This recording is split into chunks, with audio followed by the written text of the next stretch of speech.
Raadiyoo Simbirtuu.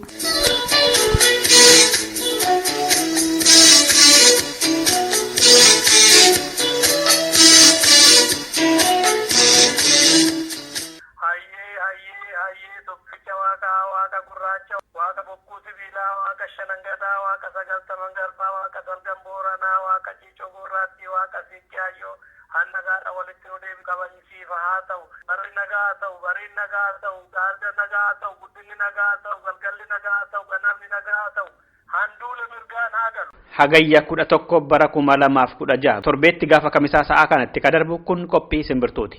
Qophii simbirtuu har'aatiin kan dabarsinu oduudha jalqaba. Oduu isinitti himnee booda immoo sirba isin bohaarsu tokko isin dhageessisnee gara qophii imalaatti dabarra. Qophiin imalaa keenya har'aa kutaa lama qaba. Kutaan tokkoffaa haala yeroo irratti qophii addaa qophaa'edha. Oromoon maal keessa jira? Injifannoolee amma argatee jiruu fi wareegama inni baasu kana gara firii qabeessatti jijjiiruudhaaf maaltu irraa eegama ka jedhu irratti kan xiyyeeffatu qophiin addaa tokko kutaa tokkoffaa keessatti dhiyaata. Kutaa lammaffaa immoo isumaan wanta walitti hidhatedha. Walakkaatti sirboonni isin bohaarsanis jiru. Yoo nu faana turtan irraa waa hubattanii ittis bohaartu ka jedhu abdii qabna. Nagaa rabbii isin dagannee akkam jirtu dhaggeeffattoota keenya hanga xumuraatti nu waliin turan affeerraa keenyadha. Hunda kan dursu oduudha.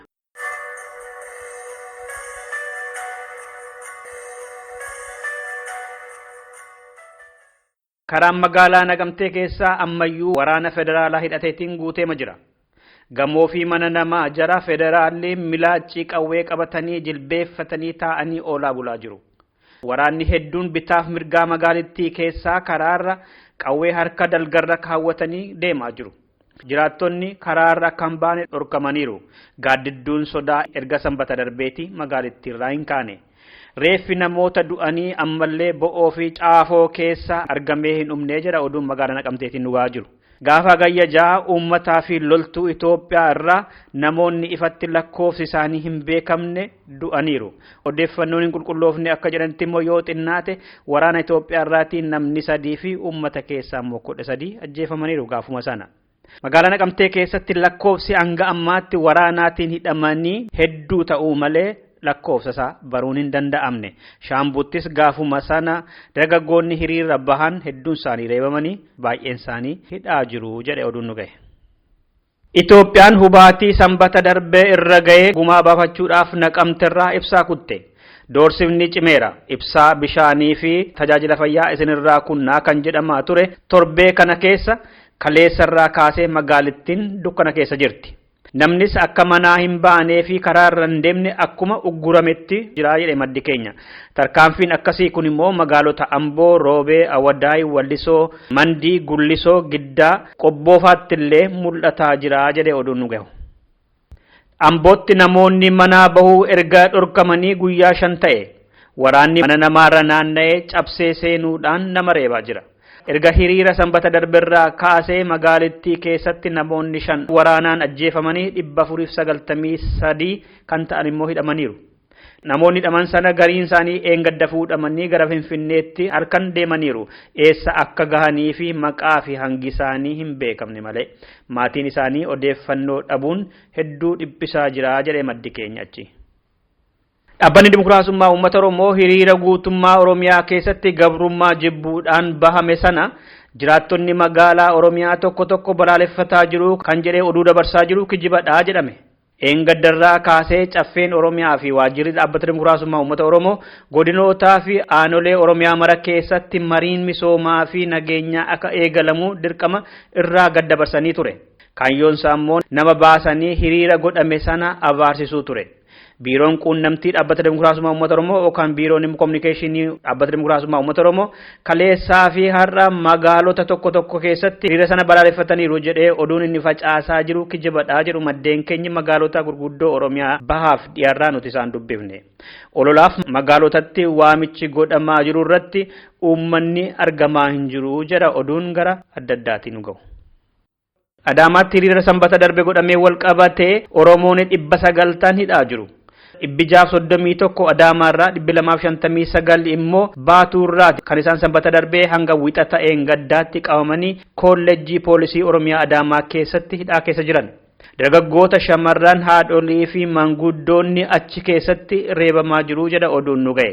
Isaan keessaa 90 kaleessa hiikamaniiru.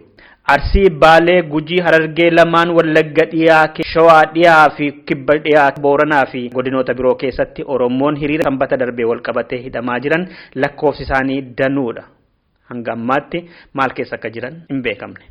Dhumarratti hiriira mormii sanbata darbe mandiitti ba'ame irratti lubni amantaa kiristaanaallee rasaasa waraana Itoophiyaatiin dhahamaniiru.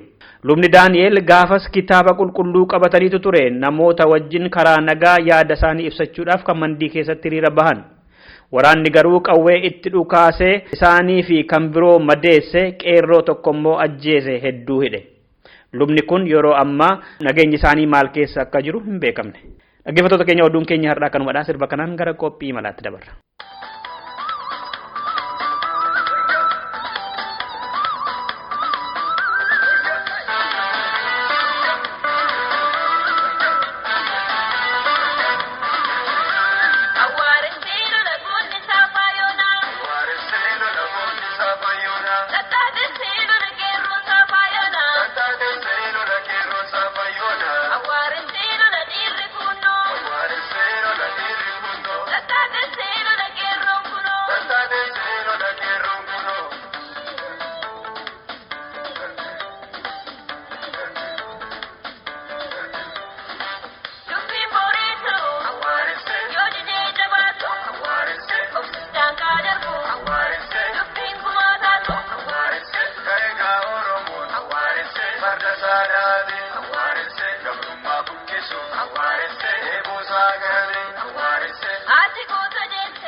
Awareness,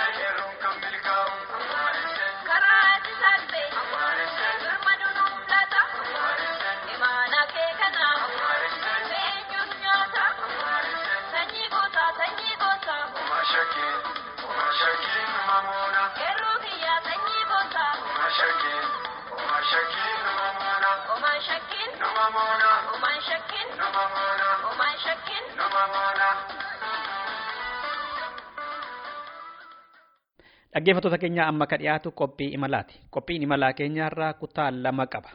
Kutaa tokkoffaasaa amma dhiyaata. Innis haala yeroo fincila biyya keessaa irratti kan xiyyeeffatedha. Maarree nu waliin tura. Sirba gabaabduu kanaa booda qabadde deebi'a.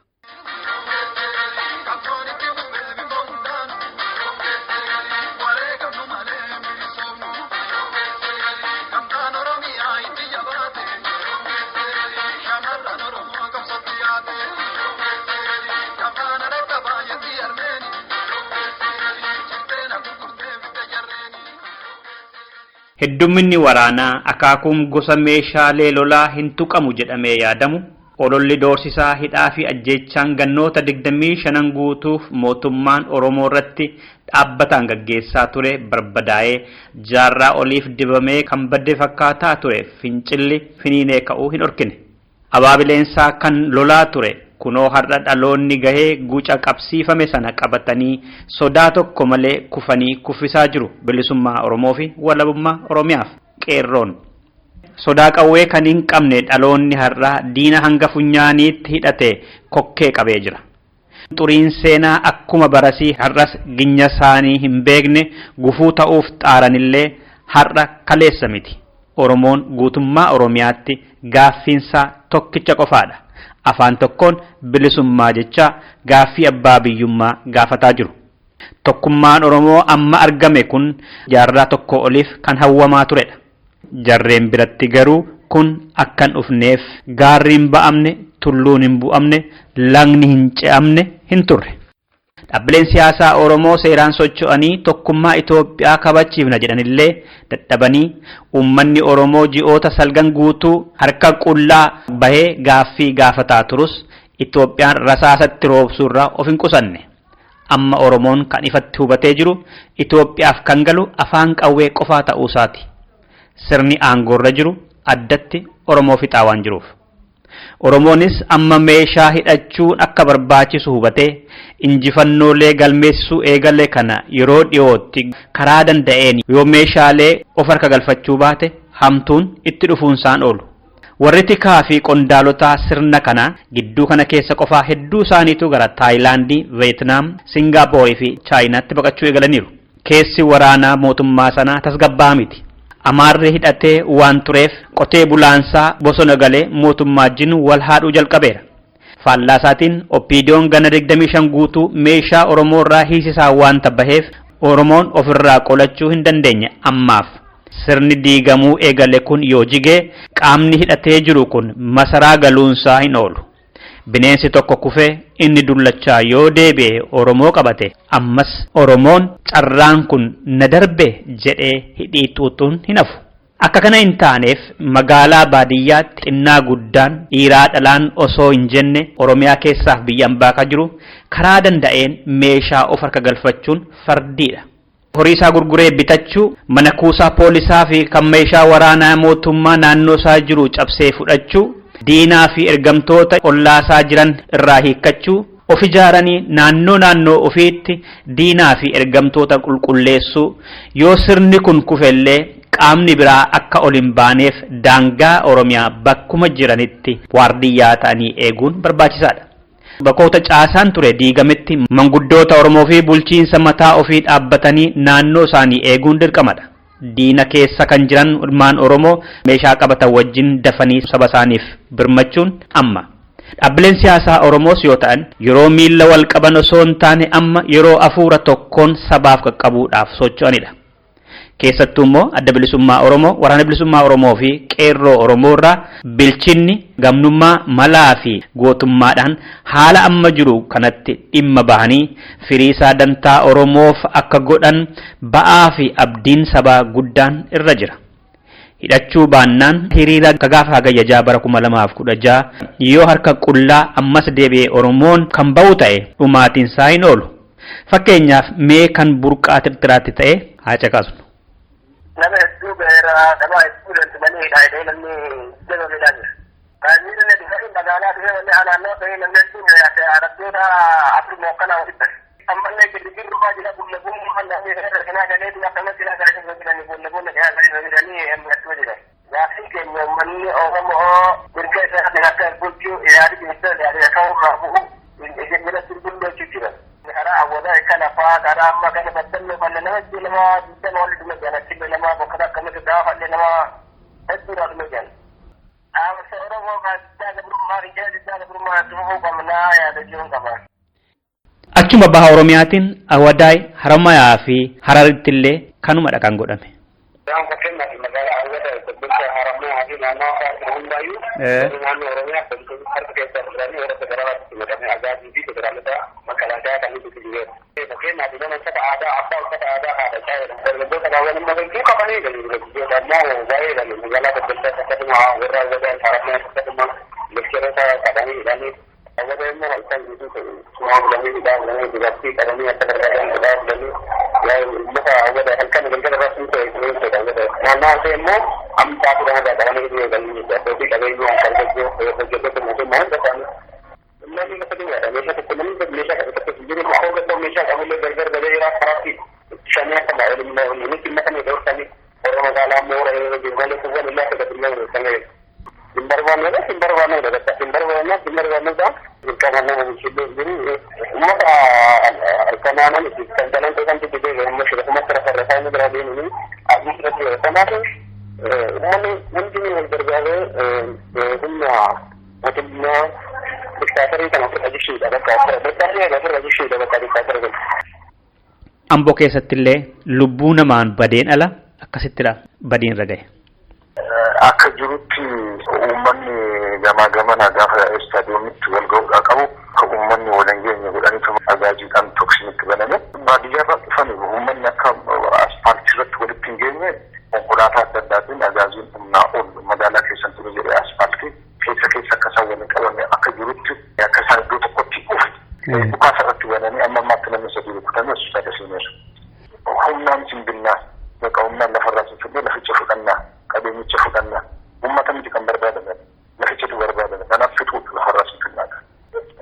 Oromiyaa poolisii ijoollee akkatti ilaalanii biradda waan tokko ijoollee hin tuqan si wayya dhaabadhu jedhaniitu biyya sobanii duwwakaatu ijoolleen isaanii hin baqattu isaan hin tuqan. Kan fixaa jiru amma agaazii jechuudha kan jettetti. Miliitarii warra agaazii warra federaalaa fi warra agaazii. Kun ammayyuu karaa adda addaatiin jiru gamaa dhagaadhanii gaggeeffamaa jira. Karaa walisoos mormii ulfaataa ta'u gaggeeffamaa akka jiru kanneen qaba beeksisa akkanuma. Budaree akka walitti hin qabne achis baasatu jira. Tokkoon inni as ganama dhufaasaa turani. Jibaat kan jedhamu akka jirutti yannaa mormiirra jiru. Kanuma kana keessa jira malee uummanni akka jirutti qophaa'ee egaa humnaa nama dhukaasaadha nama nagaa irratti uummatuma keessaa ba'anii uummata isaanii fixuudhaaf karoorfatanii jiru. Ayyee akka walii galaatti dhaamsa hoo qabaatte? Dhaamsi nuti qabnu maali amma kana booda akka biyya mootummaa jiru tokkotti yeroo adda addaa haala nagaatiin gaafannee jirra yeroo adda addaa walgahii adda addaatiin gaafannee jirra qomaa hin danda'amne kadhaan sussubbii ituu lafne kana booda namni Oromoo ta'e namni Oromiyaa keessa jiraatu hundi mootummaa otoo hin taane shiftaa uummata fixuudhaaf akkatti qophaa'e rasaasa amma funyaanitti hidhatee uummata fixuudhaaf qophaa'ee jiru kana humnaan ofirraa faccisnee abbaa biyyaa ta'uudhaaf hundi kutannoodhaan murannoodhaan ka'ee mootummaa kana ofirraa balleessuun dirqama lammummaa hunda keenyaatti kan jedhu dhaamsa dabarsuutu gammadu. Naqamteetti gaafuma sana goototni seenaa dalaganiiru. Magaalittiin dirree lolaa fakkaachaa oolte yoo xinnaate gara 12 ajjeefamanii Oromoonni gaafa sana. Diinarraallee akkasuma miidhameera. Harka qullaa warri ba'an garuu garmalee. Naqamte adda waraanaa mucaa tokko kan ajjeese poolisii Ifaa jedhamu kutaa magaalaa lammaffaa irraayiiti. Baadiyyaa karaa cufanii turanii akka Naqamteetti naannoo Soorgaa kallattii adda addaa irra karaa magaalaa Naqamteetti seensisu hundumaayyuu cufanii jiru ammayyuu uummanni garuu kanuma cabseeti kan inni ganne galee gaafanniiru toksiitti bananii toksiin banamee toksii amma nan jedhameetu banamee jaarsolii hidhamaniiru jaarsoliin gurguddaa magaalaa kana keessa jiranii kallattii adda addaa irra namootiin hidhamaniiru eessatti akka dhabbii nama eeka tiramee amma addaan baasuun baay'ee rakkisaadha namni walitti adeemaa jiru amma sa'aatii ana. Kallattii adda addaa irraan tokko eessarraa akka tokko humni qabu humna hidhateetti gadi kan jedhu kaasaa jiru isaanii humna hidhatees nuyi argaa hin jirru. Toksiin garuu toksiin kallattii tokko kophaa waan fakkaatu fakkaatu yeroo ilaalaa jirutti kallattii tokkoon kophaatti fakkaatu. Toksiidhaan guutamtee jedhama isaatiin toksiidha garritti deemuun miliitarii irraa kanas kan socho'u miliitarii konkolaataa humna waraanaarraa kanas kan socho'aa jiru namti keessammaa yeroo ammaadha. Walii gad fiigaa jira waraanni jechuudha meeshaa hidhattee konkolaataarra. Meeshaa hidhattee miliitarii qofaadha. Makalaakaa poolisii warri jedhaman uffata miliitariitti uffatanii miliitarii naannoo Oromiyaatti uwwisanii ta'an isaanii humna waraanaa makalaakaa humna waraanaa ittisa biyyaa isaan bobbaasanii haala akkasiitiin kan jiru poolisii otoo hin ta'in kan hojjetaa jiru humna waraanaa biyyattiitti kan hojjetaa jiru uffata poolisii naannoo Oromiyaa uffatee jechuudha. Gaabbiin mirga baay'ummaati inni guddaan olaanaa qabatee jiru isaanii warri dhamannuuf afaanii dhugaa mootummaa kana barbaannu kan jedhudha. Uummanni mootummaan kun nu saamaa jira nu ajjeesaa jira kan barbaannudha kan jedhu. Humni namni warri hiriira kan qabateetti kan jiranii.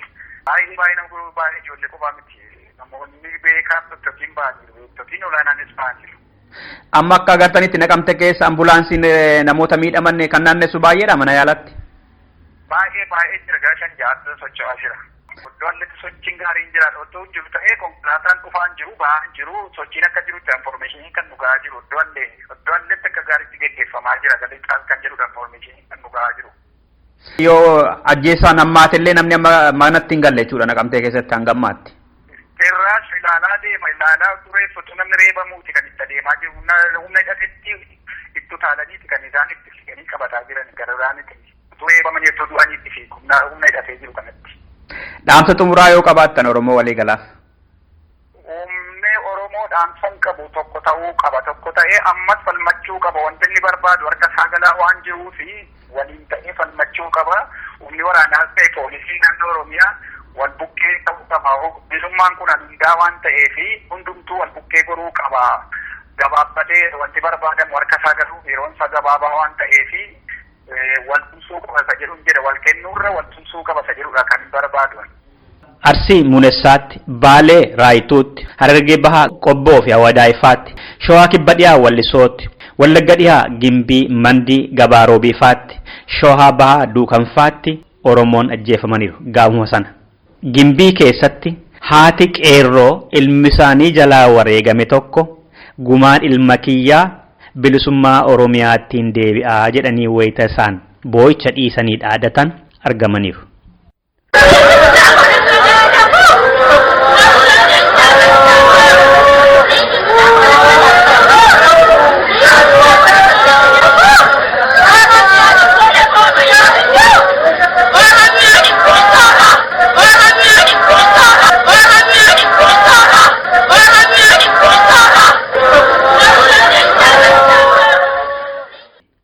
Oromiyaa guutuu keessattidha kan lubbuun Oromootaa harca'e.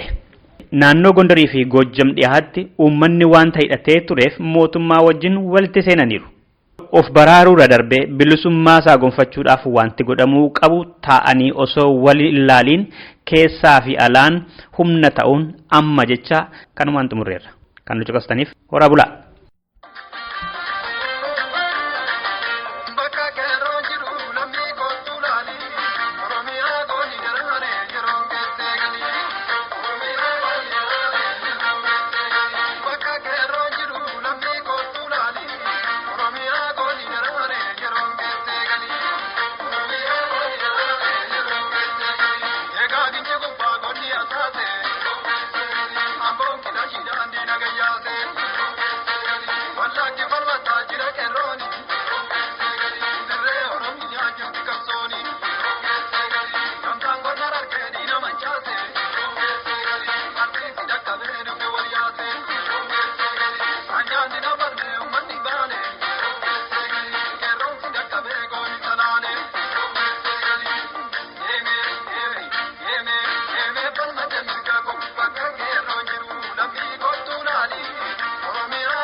Amma kutaa lammaffaa qophii imalarra geenyeera. Qophiin kun immoo kan inni xiyyeeffatu dhuma baatii darbe yookaan adoolessa 30 bara 2016 kora gamtaa kutaalee ABO Awurooppaa magaalaa Londanitti godhame irratti adda bilisummaa Oromoo hawaasa waliin kan inni mari'atetu dhiyaata. Achirratti haasaa akka godhan hayyuun Oromoo tokko jiru haasaa isaan godhantu dhiyaata jechuudha. Maarreen ka xumuratti waliin turaan jedha ammas sirba gabaabduu kanaa booda dhiyaatanis.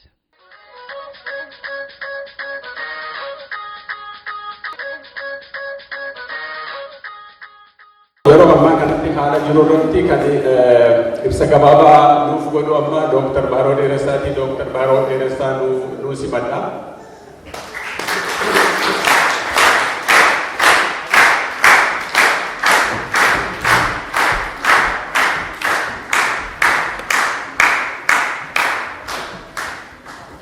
Uummata Oromoo har'a qophii kanarratti argamtu dhuftan baga nagaan dhuftanis ni jedha. Mata duree naa kenname wajjin haala biyya keessatti deemaa jiruuf immoo maal gochuu qabna kan jedhu irratti dubbii gabaabsee himuu barbaada. Dubbii kana iddoo sadiitti hir'atee jira. Inni tokkoffaa Oromoo jechuun maal jechuudha? Nuyi Oromoo yeroo jennu maal jechuudha? Inni lammaffaan immoo haala amma biyya keessatti deemaa jiru maal fakkaata? Gara kamiin deemaa jira? Inni sadaffaan immoo maal gochuu qabna kan jedhudha. Isa duraarraa yoo jalqabe Oromoo jechuun kun maal jechuudha? Maaliif har'a namoonni amma ollaa makiinaa keessa jiraatan jiru maaltu adda nu godha? Nus dhala namaati biyya kana dhufnee jiran maaliif? Oromoo jechuun saba nagaa barbaadu. Kunoo yeroo eebbis illee jaarsoliin keenya Oromoo nagaa bulte, ollaan nagaa bulee, muki nagaa bulee, horiin nagaa bulee, Oromoon saba nagaa barbaadu jechaa.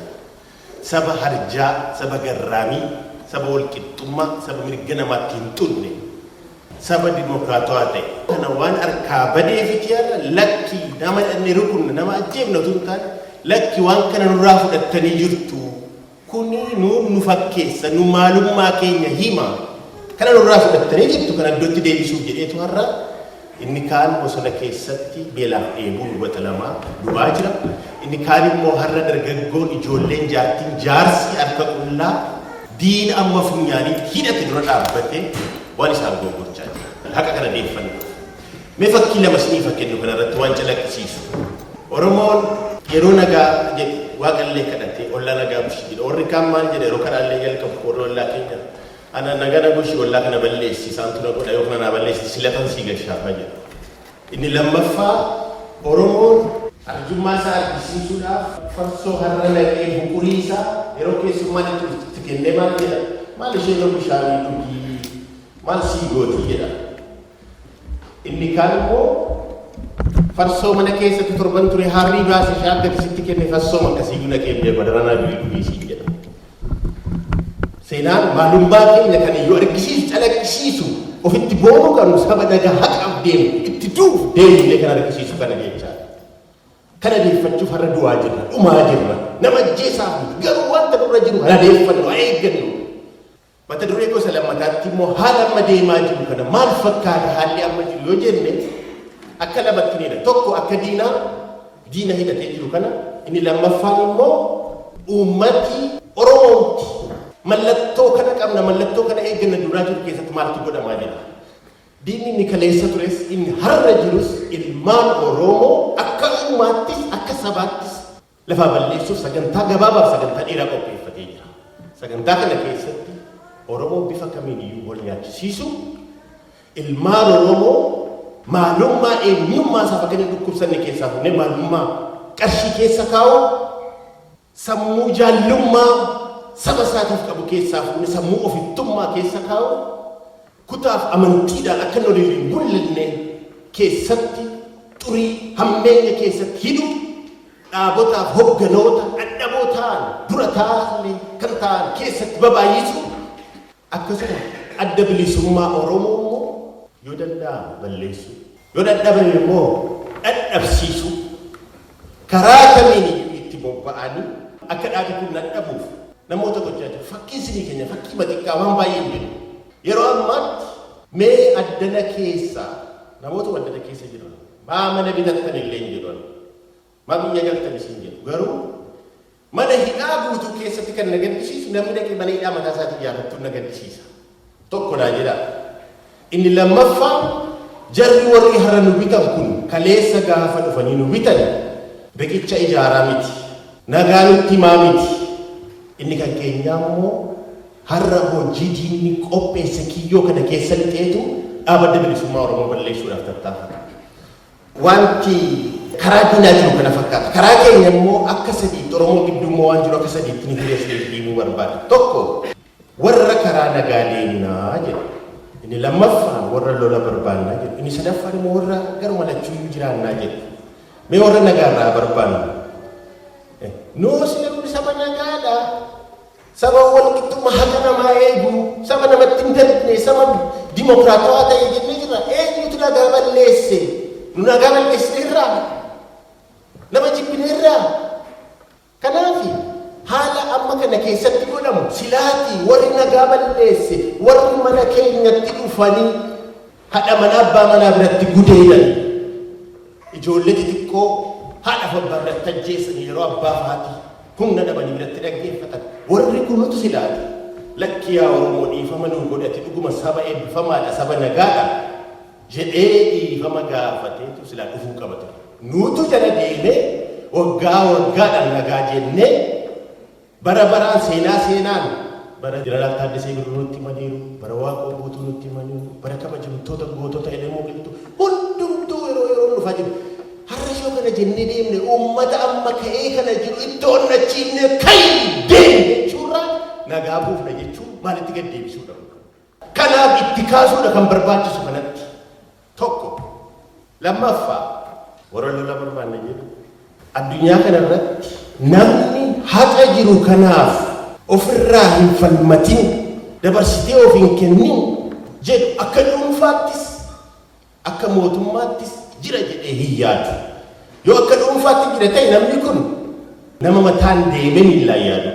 Tokko akka mootummaatti immoo jira taanaan warra dheebuudhaaf dhiiga namaa dhufu, warra beelaaf foon namaa nyaatan. Kanaaf warra hin lolla jedhuuni dudda kutii gatii jettee bira dhaabbachuu jabaa haqa kee kanaaf itti fufu jechuu qaba.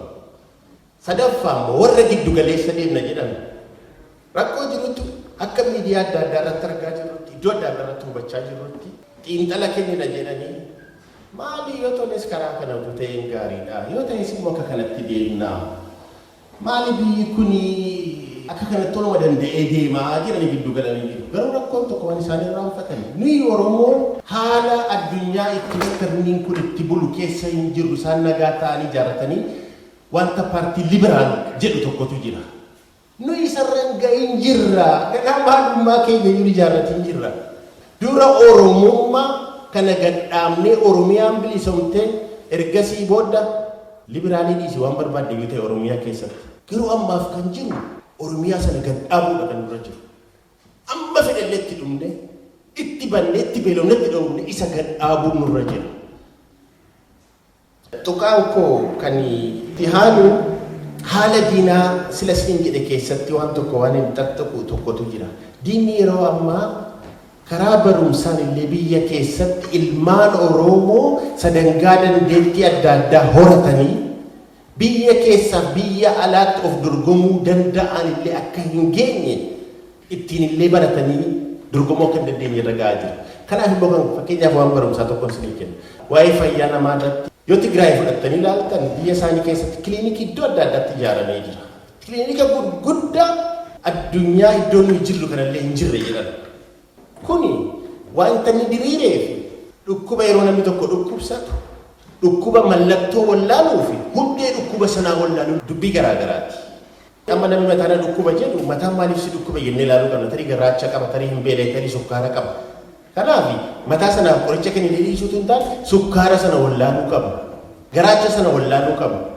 Kan isaan achitti ijaarrachaa jiran hundee dhukkubaa dhibee dhukkubaa kan wallaan Oromiyaa keessatti kan diriiraa jiru kan mallattoo warraan laafa du'a utuu qabeenyaan nu keessaa burquu utuu horiin nu keessaa burquu utuu waa hundi burquu kiliinikii tokko illee kan dhaqee ittiin hundee dhukkubaatti wallaanamuu danda'amu kun salphina guddaadha. Lammaffaa United Nationiin yeroo miliyoona tokkoof walakkaa akkas kennee akka Itoophiyaa keessatti tokkoffaa woman empowerment kan jedhuudhaan baasee fi kenneef Jarri kun uummata akka jirutti naannoo dubartoota naannoo Tigraay jiran akkasuma gara Gondar naannoo sanarra jiran wallaalanii Oromoo keessa tokko illee riippoortii sana keessa hin jiru. Garuu miliyoona tokko walakkaan bahe miliyoonni 50 akkasitti hafaa jira. Yaa Oromoo dhugaan jirtu haqi jirtu kanaaf dhumaa jira sabni irra du'aa jirullee kanaaf irra darbuu hin qabnu maal gochuu qabna yeroo kana ta'ee jiru. Ni sadaffaan kun maal gochuu qabna nuyi akka dana jirru dhaggeeffanneerra yoo ammas ni turu gabroonneerra salphanneerra banneerra xiqqaanneerra gadheenis nu bittee jirti garuu maal gochuu qabna tokkoffaa wanti gochuu qabnu of kennu yeroo isiniin jedhe waan baay'ee nama of kennuu hin danda'a horiidhaan of kennuu hin dandeessu beekumsaan of kennuu hin dandeessu humnaan of kennuu hin dandeessu kada utuu of hin qusattin ofii kee caalaa dhimmi saba kootii kun natti dhagaama dhukkubsa kennee of kennu namoonni baay'een maal jedhan dhaabaaf kennuun barbaadan adda bilisummaa garuu karaa masaan dhabee eessatti kennu adda bilisummaa Oromoo yoo kennuu barbaadde sagantaa qaba weebsaayitii isaa jira namoonni adda addaa jira jedhe maali isaan ooliranii jiru isa kamiif akka abaawoon tokkuma jiru namni ol jijjiirin jiru.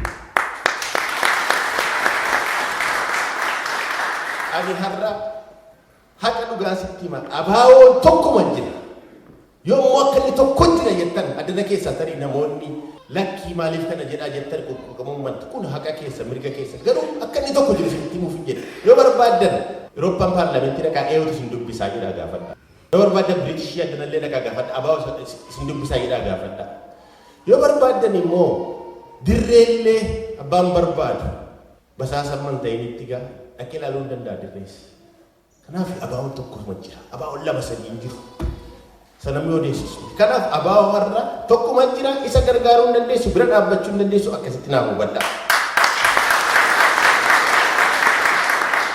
Lammaffaa cichoomina qabaachuu cichoomina yeroo isiniin jedhu yeroo baay'ee amma namni har'a paaltookiidhaan feesbuukiidhaan miidiyaa adda addaadhaan maali duubanne isin eessa jirtu kunoo jarri nutti duulaa jirti eessa jirtu yoonuma jirra abdiin kutatina jirra jedhaa.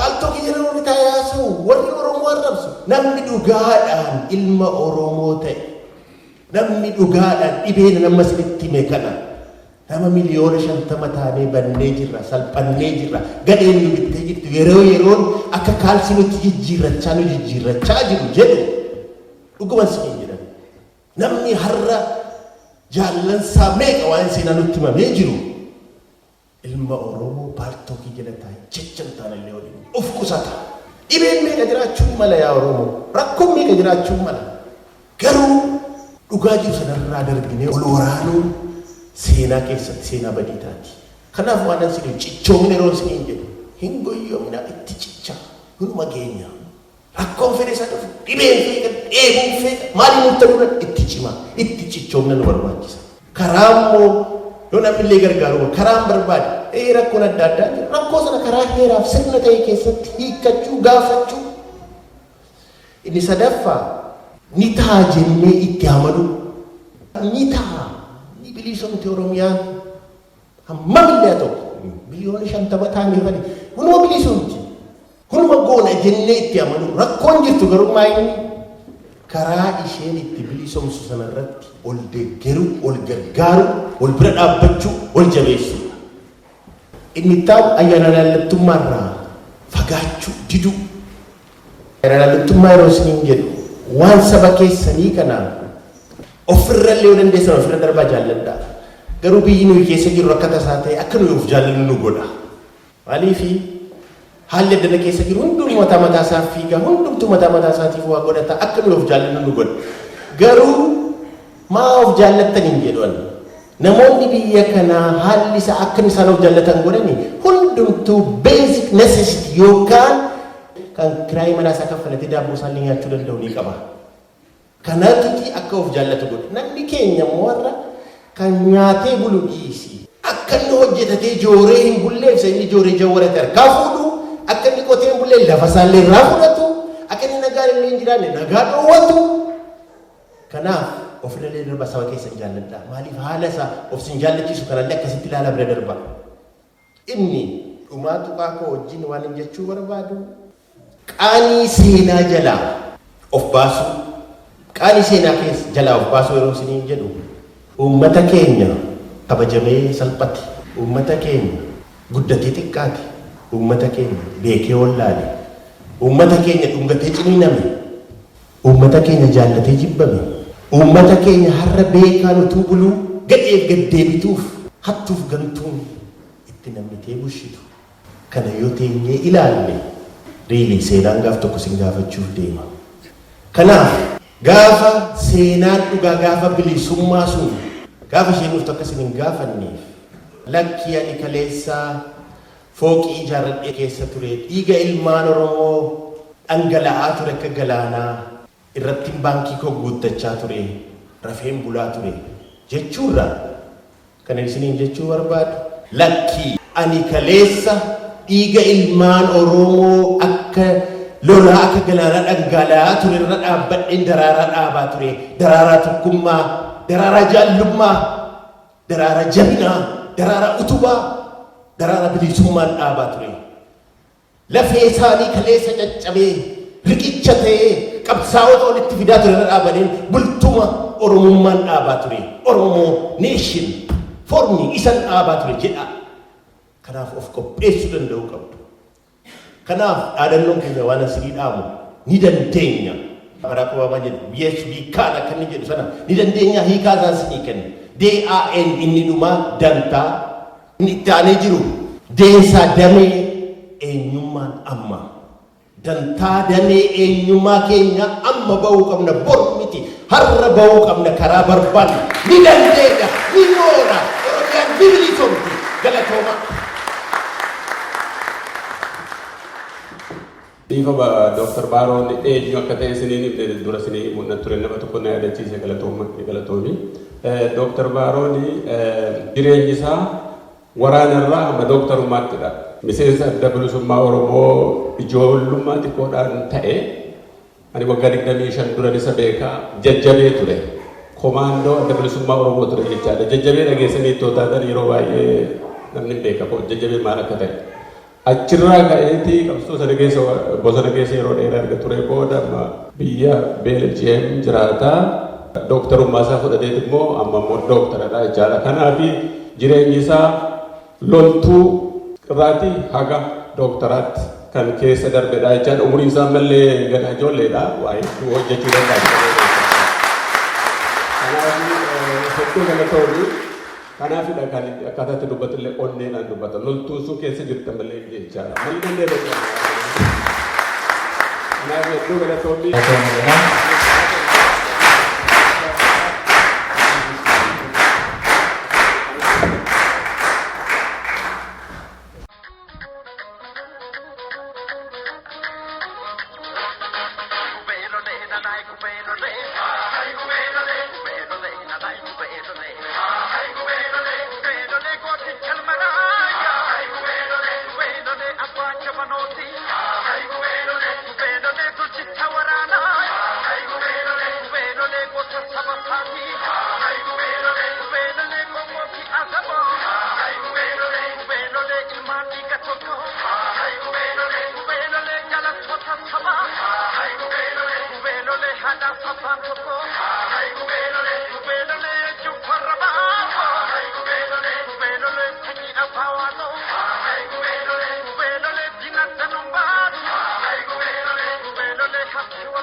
Dhaggeeffattoota keenya kanarraaf jenne gaa kanumaan xumurreerra.